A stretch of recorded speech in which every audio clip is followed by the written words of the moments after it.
Bismillahirrahmanirrahim.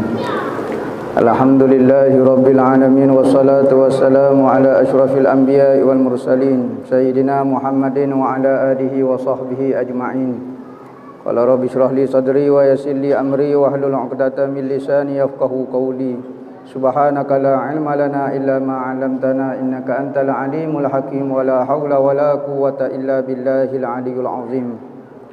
Nawaitu ta'lu wa ta'lim wa tadzakkura wa tazkira wa nafa'a wal intifa' wal ifadah wal istifadah wal hasa 'ala tamassuki bi kitabillah wa sunnati rasulih wa du'a ila al-huda wa dalalata 'ala al-khair ibtigha'a wajhillah wa qurbihi wa sawabihi subhanahu wa ta'ala. Allahumma inni as'aluka 'ilman ladunni wa mashraba safihani ya wahabu ya ghani.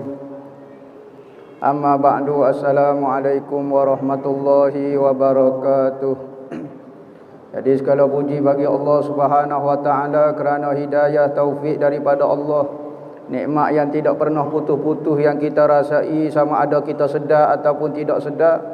Dah bertahun-tahun Allah Taala memelihara diri kita, menjaga diri kita, sehinggalah masa dan ketika hampir kita masuk kepada bulan Ramadan. Bulan yang mana Allah Taala muliakan, nabi-nabi muliakan. Maka sebagai pengikut yang setia kepada Allah dan Nabi Muhammad, maka tentu sekali kita akan memuliakan benda yang dimuliakan oleh Nabi dan Allah Subhanahu wa taala. Maka cara memuliakan bulan Ramadan tidak lain tidak bukan adalah mengejar buat pahala sebanyak mungkin. Itulah maksud nak memuliakan bulan Ramadan.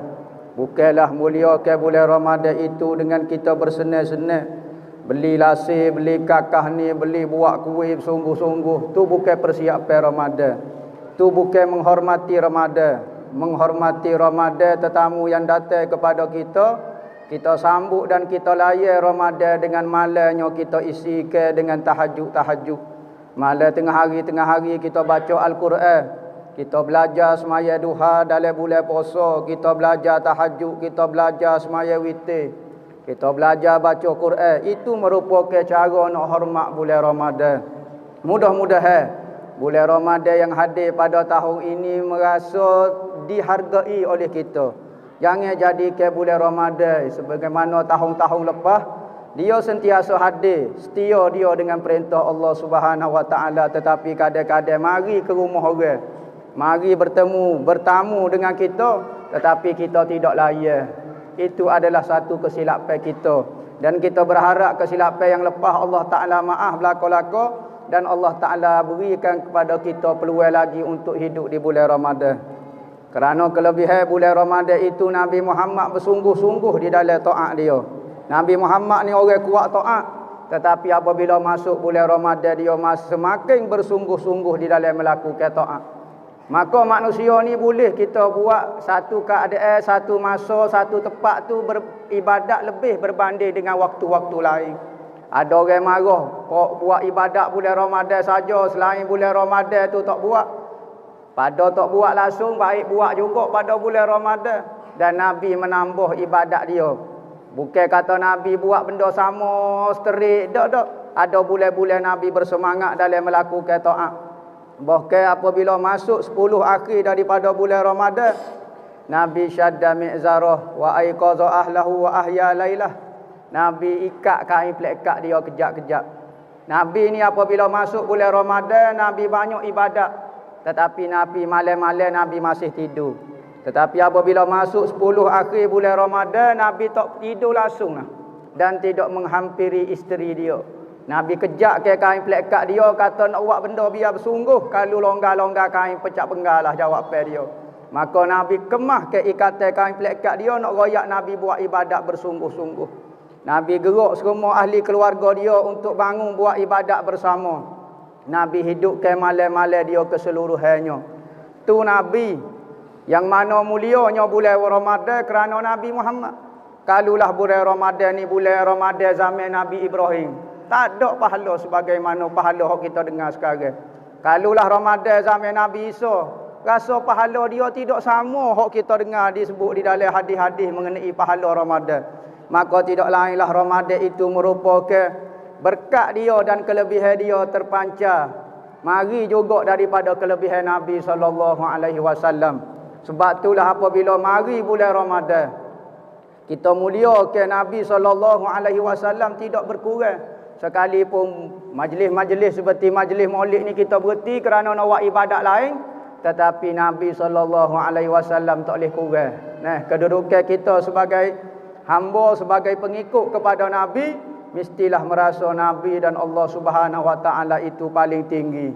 Maka kelebihan malam Lailatul Qadar begitu juga.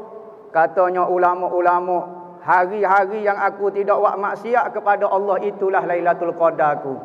Jangan kita kejar Lailatul Qadar. Kadang-kadang Lailatul Qadar itu hanyalah malam, tetapi kita tidak isi dengan taat. Maka Lailatul Qadar itu tidak memberi apa-apa faedah kepada orang itu.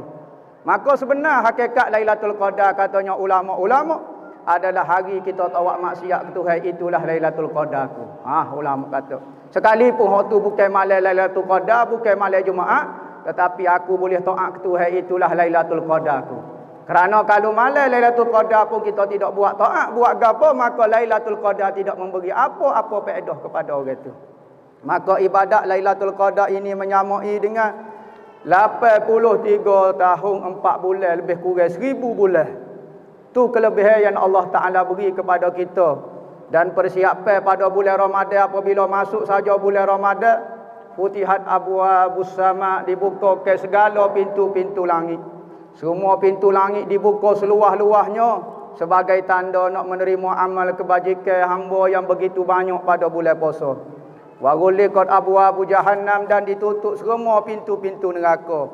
Nak kata bulan puasa ni tak ada orang buat maksiat dah, tosa duk bukalah pintu neraka, tak ada faedah pun. Tak ada amal jahat akan naik pun. Dan diikat wasudifati syayatin, dan diikatlah segala setan-setan. Iblis-iblis kena ingkat belaka. Tetapi pada bulan puasa ada orang lebih jahat daripada iblis lagi. Ada orang lebih jahat daripada setan. Maka pada bulan puasa lah kita tahu kita sebenarnya setan selama ni. Selain daripada bulan puasa kita duk kata setan, buat kerja ni bahasa setan, hak ni setan, hak ni setan. Apabila masuk bulan Ramadan, setan sudah kena ikat dah. Kalau kita jahat lagi, kita sebenarnya setan. Bolah duk kata kok setan, kata kepada diri sendiri. Pada bulan puasa lah nampak hakikat diri kita tu setara mana. Kalau selain daripada bulan puasa ada orang buat alasan ni setan, ni setan. Tetapi apabila dah diikat setan, maka nampaklah diri kita sebenarnya. Nabi kata, anda aduwika nafsuka allati baina jambaika. Sejahat-jahat musuh kamu adalah diri jahatmu sendiri yang berada di tengah lambung kamu. Setan ni orang luar, dia duduk luar. Dia hanya boleh menggoda kita, ajak-ajak, tapi dia tak boleh buat ke mana.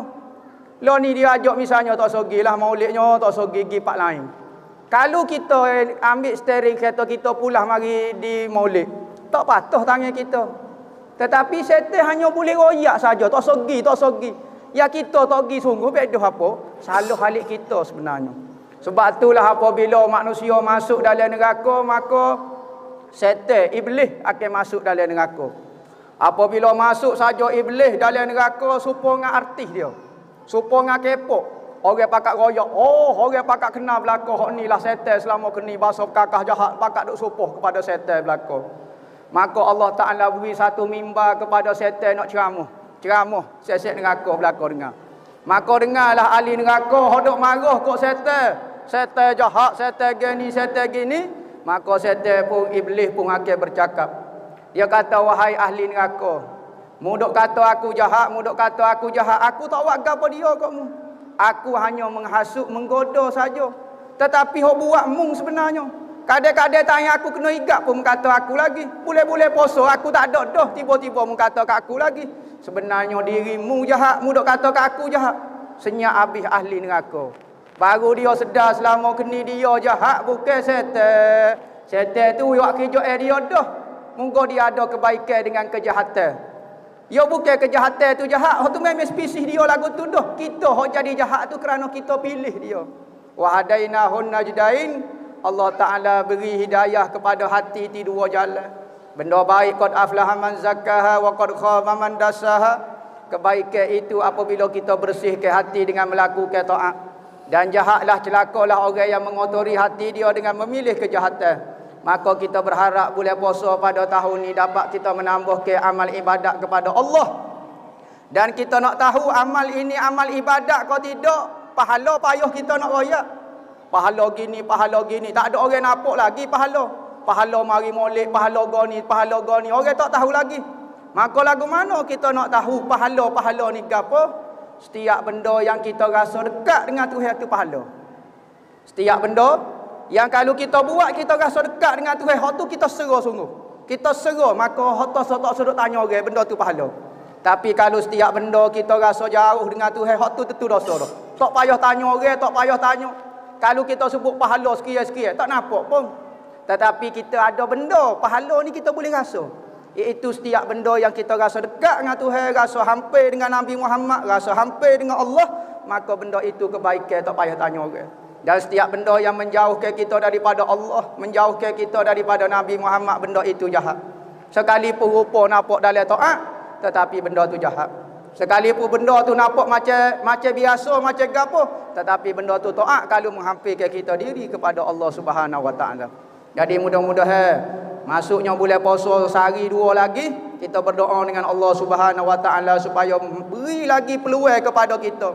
Sekalipun peluang dulu kita minta gini juga tapi kita abaikan, kita berharap, kita berazam mudah-mudahan puasa pada bulan ni kita dapat hargai dan dapat kita muliakan.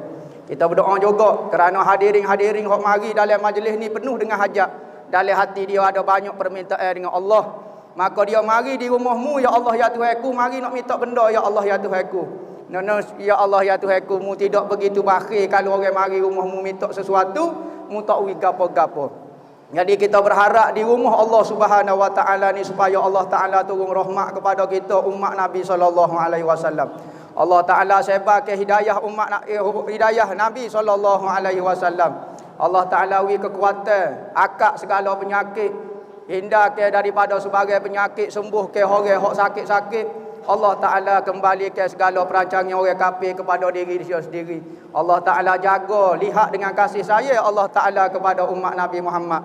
Lebih-lebih lagi pada bulan puasa. Mudah-mudahan bulan puasa ini dapat mengangkatkan segala bala-bala yang datang kepada kita. Mudah-mudahan dengan munajat wali-wali Allah Taala, kekasih-kekasih Tuhan dapat mengangkat segala bala daripada kita. Dan kita juga masuk di bawah niat-niat mereka semua. Dan hamba tutuplah dengan wabillahi taufiq wal hidayah. Wassalamualaikum warahmatullahi wabarakatuh.